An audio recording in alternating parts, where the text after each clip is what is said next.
যেমন এই যে মানুষকে যে পানিটা দিয়ে তৈরি করা হয়েছে, আমাদের সমাজের সবাই মনে করে এটা নাপাক পানি। কোরআন এবং হাদিসে একটি শব্দে কোথাও এটা বলা হয়নি যেটা নাপাক। তুচ্ছ পানি বলা হয়েছে, ঘৃণিত বলা হয়, তুচ্ছ ঘৃণিত বলা হয়, তুচ্ছ বলা হয়েছে, বিমাইম মাহিন, তুচ্ছ পানি বলা হয়েছে, কিন্তু এটা নাপাক এই কথা বলা হয়নি। কারণ এটা যদি নাপাক হবে, তার মানুষটা পাক হইল কোন কালে? ওর মূল মশলাই নাপাক দিয়ে তৈরি, ও আবার পাক হইল কবে? আবার এই মশলা দিয়েই নবী রাসূল তৈরি হলেন, নাপাক জিনিস দিয়ে নবী রাসূল তৈরি হলেন। তো একবার কোন এক সময় এক ছাত্র আমাকে প্রশ্ন করে বসলো, তাহলে কি নমরুদ ফিরাউনকে এই ভালো পানি দিয়ে তৈরি করলেন নাকি? তখন আমি আবার ব্রেন খাড়ে বললাম, হ্যাঁ, তাকেও ভালো পানি দিয়ে তৈরি করা হয়েছিল। কারণ সূরা ৩-এ বলা হয়েছে, লাকাদ খালাকনাল ইনসানা ফি আহসানি তাকওয়িম, আমি মানুষকে উত্তম অবয়ব, সবকিছু মানে যে উত্তম অবয়ব, যেহেতু মাল মশলা তো সব উত্তম ছিল, কিন্তু তার আচরণে সুম্মা রাদাদনাহু আসফালা সাফিলিন, তার আচরণে কর্ম তাকে নিচে নামিয়ে দিয়েছে। কারণ ওর মশলাটাও আল্লাহ উন্নত মশলাই ব্যবহার করেছিলেন। তাহলে মশলাটা পুত পবিত্র। তো আমার এক ওস্তাদ শেখ আব্দুল মান্নান বিন হেদায়েতুল্লাহ ইন্তেকাল করেছেন, আল্লাহ যেন তাকে ক্ষমা করে জান্নাতবাসী করেন, আমিন। তিনি তার ওস্তাদের রেফারেন্সে বলছিলেন যে আমার ওস্তাদ এই হাদিসটা পড়ানোর সময় যখন বলে ফেলছেন যে এ পানি পাক হ্যায়, এ পানি পাক, তো এক ছাত্র তখন বলে ফেলছে তাহলে খান।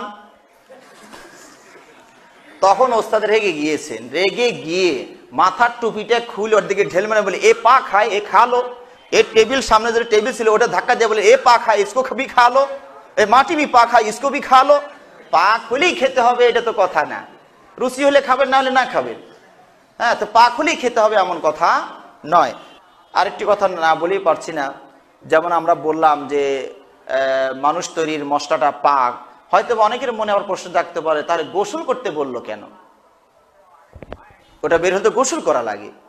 তখন উত্তর হবে যে গোসল করাটা এটা ওর নাপাকির কারণে নয়। ওটা যদি নাপাকির কারণে হতো তাহলে যেটুকু লেগেছে ওইটুক ধোয়ার কথা হতো, পুরো শরীর ধোয়ার কথা এখানে আসতো না। কারো শরীরে যদি মল লেগে যায়, মানুষের মল লেগে যায়, তাহলে কি গোসল করতে হয়? শুধু ওইটুক ধুইলেই পাক হয়ে যাবে। হ্যাঁ, এই জন্য ওটাকে নাপাকের কারণে গোসল করতে বলা হয় নাই। এর কোন হাদিসে দেখবেন কি, হাদিসে এমনও আসছে মা আয়েশা রাদিয়াল্লাহু তাআলা আনহা রাসূলের কাপড় হতে একটু চটিয়ে দিতেন, মাত্র একটু চটিয়ে দিতেন। হয়তোবা বাংলাদেশের আবহাওয়ার কারণে এটা চটানো সম্ভব হবে না, কারণ কাপড়ে লেগে যাওয়া মাত্র ওটা কাপড়ের সাথে মিশে যাবে। ওটা মেড ইন সৌদি হতে হবে, হতে পারে মেড ইন খেজুর। হ্যাঁ, খেজুর খেয়ে যে মশলাটা তৈরি হয়েছে ওটা হয়তো গাঢ় বেশি, ওইটা চটানো সম্ভব হবে। আর আমাদের ভাত মাছ খাওয়া এটা অত গাঢ় হবে না, কাপড়ের সাথে মিটে যাবে, এটা চটানো সম্ভব হবে না। তো এটা রাসূল কোন হাদিসে আছে ধোয়ার কথা আছে, মা এসে একটু ধুয়ে দিতেন, ওই অংশটুকু ধোয়ার চিহ্নটা প্রকাশ পেত, ওইটা নিয়ে রাসূল সালাত পড়তেন। কাপড় তো একটাই। তাহলে বোঝা যাচ্ছে কি এটা নাপাকের কারণে ধোয়ার কোনো নির্দেশ নাই। মা এসে ধুয়ে দিয়েছেন, কখনো চটিয়ে দিয়েছেন, তাহলে বোঝা যাচ্ছে কি ধোয়ার কোনো নির্দেশ নাই। আবার যেটাকে মাজি বলা হয়, ওই জাতীয় কথা মনে পড়লে পানির কালারের যে এক ফোঁটা বেরিয়ে আসে, সেইটাকে মাজি বলা হয়। এটা শরীয়তের বিষয়, একটু ভেঙ্গেই বলতে হয়, না হলে বোঝা মুশকিল হবে। ওইটা নাপাক, কারণ ওখানে ধোয়ার নির্দেশ এসেছে।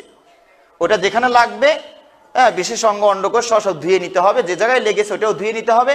বোঝা যদি না যায় তার কমপক্ষে পানিটা ছিটে দিতে হবে। তাহলে এইভাবে সেখানে পাক হওয়ার কথা বলা হয়েছে। কিন্তু এই বীর্যর যে নাপাক, এটার ব্যাপারে কোনো ধোয়ার নির্দেশ নাই। এটাই প্রমাণ করে যে এটা নাপাক নয়। যদি নাপাক হতো তাহলে এটা তো সকল যুবকেরই এই সমস্যাটা, তো আল্লাহ রাসূল কেন একদিনে এটার ব্যাপার টাচ করলেন না, যেটা অহরহ মানুষের ঘটছে? তাহলে এটা কেন নির্দেশ করলেন না? নির্দেশ যেহেতু নাই, সুতরাং এটা পাক, এটাই প্রমাণিত হবে। আর আশরাফুল মাখলুকাতকে কি করে একটা নাপাক হারাম পানি দিয়ে আল্লাহ তৈরি করবেন, এটাও তো একটা বিবেকের প্রশ্ন বাঁধে। তো যা হোক, এটা আমরা পাক মনে করি, এবং কোন নাপাক হওয়ার কোনো দলিল তাদের কাছে নাই। যারা বলেছেন নাপাক, তাদের কোনো দলিল নেই। আল্লাহ রাব্বুল আলামিন আমাদেরকে কোরআন এবং সুন্নাহ মেনে চলার তৌফিক দান করুন। খান, তখন ওস্তাদ রেগে গিয়েছেন, রেগে গিয়ে মাথার টুপিটা খুলে ওর দিকে ঢেল মানে বলে এ পা খায়, এ খালো।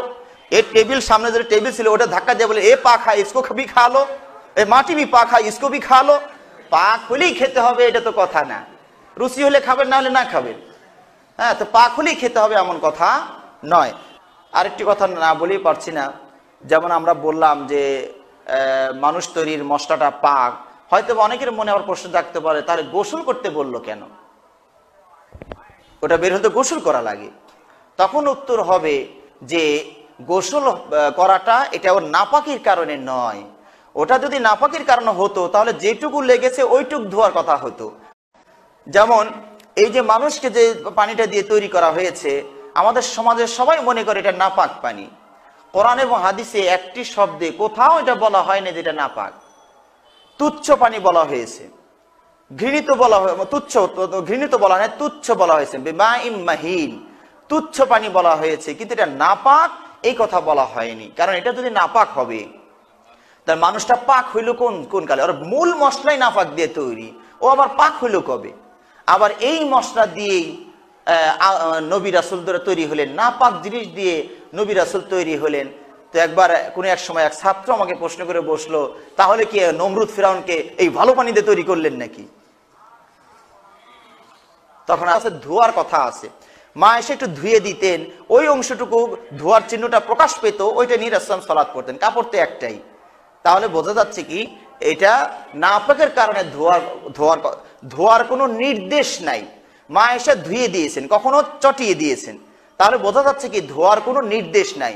আবার যেটাকে মাজি বলা হয়, ওই জাতীয় কথা মনে পড়লে পানির কালারের যে এক ফোঁটা বেরিয়ে আসে, সেইটাকে মাজি বলা হয়। এটা শরীয়তের বিষয়, একটু ভেঙ্গেই বলতে হয়, না হলে বোঝা মুশকিল হবে। ওইটা নাপাক, কারণ ওখানে ধোয়ার নির্দেশ এসেছে। ওটা যেখানে লাগবে, বিশেষ অঙ্গ অন্ডকোষ সব ধুয়ে নিতে হবে, যে জায়গায় লেগেছে ওটাও ধুয়ে নিতে হবে। বোঝা যদি না যায় তার কমপক্ষে পানিটা ছিটে দিতে হবে। পুরো শরীর ধোয়ার কথা এখানে আসতো না। কারো শরীরে যদি মল লেগে যায়, মানুষের মল লেগে যায়, তাহলে কি গোসল করতে হয়? শুধু ওইটুক ধুইলেই পাক হয়ে যাবে। হ্যাঁ, এই জন্য ওটাকে নাপাকের কারণে গোসল করতে বলা হয় নাই। এর কোনো হাদিসে দেখবেন কি, হাদিসে এমনও আসছে, মা আয়েশা রাদিয়াল্লাহু তাআলা আনহা রাসূলের কাপড় হতে একটু চটিয়ে দিতেন, মাত্র একটু চটিয়ে দিতেন। হয়তোবা বাংলাদেশের আবহাওয়ার কারণে এটা চটানো সম্ভব হবে না, কারণ কাপড়ে লেগে যাওয়া মাত্র ওটা কাপড়ের সাথে মিশে যাবে। ওটা মেড ইন সৌদি হতে পারে মেড ইন খেজুর। হ্যাঁ, খেজুর খেয়ে যে মশলাটা তৈরি হয়েছে ওটা হয়তো গাঢ় বেশি, ওইটা চটানো সম্ভব হবে। আর আমাদের ভাত মাছ খাওয়া এটা অত গাঢ় হবে না, কাপড়ের সাথে মিটে যাবে, এটা চটানো সম্ভব হবে না। তো এটা রাসূল কোন হাদিসে, আমি আবার ব্রেন খারে বললাম, হ্যাঁ তাকেও ভালো পানি দিয়ে তৈরি করা হয়েছিল। কারণ সূরা ৩-এ বলা হয়েছে, লাকাদ খালাকনাল ইনসানা ফি আহসানি তাকওয়িম, আমি মানুষকে উত্তম অবয়ব, সবকিছু মানে যে উত্তম অবয়ব, যেহেতু মাল মশলা তো সব উত্তম ছিল, কিন্তু তার আচরণে সুম্মা রাদাদনাহু আসফালা সাফিলিন, তার আচরণে কর্ম তাকে নিচে নামিয়ে দিয়েছে। কারণ ওর মশলাটাও আল্লাহ উন্নত মশলাই ব্যবহার করেছিলেন। তাহলে মশলাটা পুত পবিত্র। তো আমার এক ওস্তাদ শেখ আব্দুল মান্নান বিন হেদায়েতুল্লাহ ইন্তেকাল করেছেন, আল্লাহ যেন তাকে ক্ষমা করে জান্নাতবাসী করেন, আমিন। তিনি তার ওস্তাদের রেফারেন্সে বলছিলেন যে আমার ওস্তাদ এই হাদিসটা পড়ানোর সময় যখন বলে ফেলছেন যে এ পানি পাক হ্যায়, এ পানি পাক, তো এক ছাত্র তখন বলে ফেলছে, তাহলে